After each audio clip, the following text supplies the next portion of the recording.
आहेत यामुळे नागरिकात भीतीचे वातावरण आहे। रात्रीच्या चोऱ्या तर सुरूच आहेत, यात आता दिवसाढवळ्या बंद घरे फोडण्याचे सत्र सुरू झाले आहेत। दिवसा घरफोडी होत असल्याच्या प्रकारामुळे ग्रामीण भागात कमालीची भीती पसरली आहे।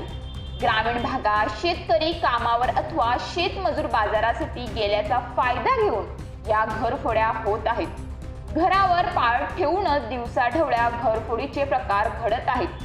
तर काल कासा पोलीस ठाण्याच्या हद्दीत असलेल्या चारोटी गावात चंद्रकांत धानमेहर यांच्या घरात दिवसाढवळ्या घरफोडीचा प्रकार घडला आहे। गुरुवारी सकाळी 10:30 ते 11च्या दरम्यान चोरट्यांनी धानमेहर यांच्या घरात प्रवेश करून जवळपास 50,000 रुपयांची रोकड लुटण्याचा प्रयत्न केला।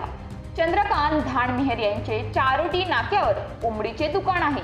त्यांच्या घरातील लोक बाहेरगावी गेले होते आणि सकाळी धानमेहर हे दुकानावर गेले होते, त्यामुळे घर बंद होते।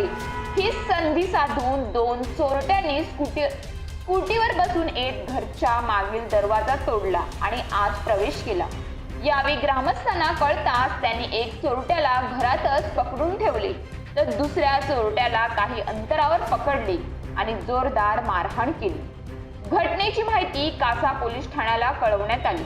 पोलीस अधिकारी नामदेव बडगर आणि त्यांची टीम घटनास्थळी पोहोचली आणि दोन्ही चोरट्यांना ताब्यात घेतले।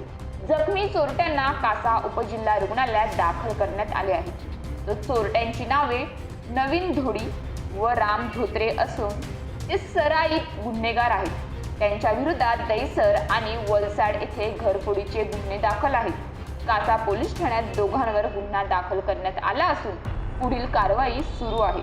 News police reporter Ashraf Khan, कासा।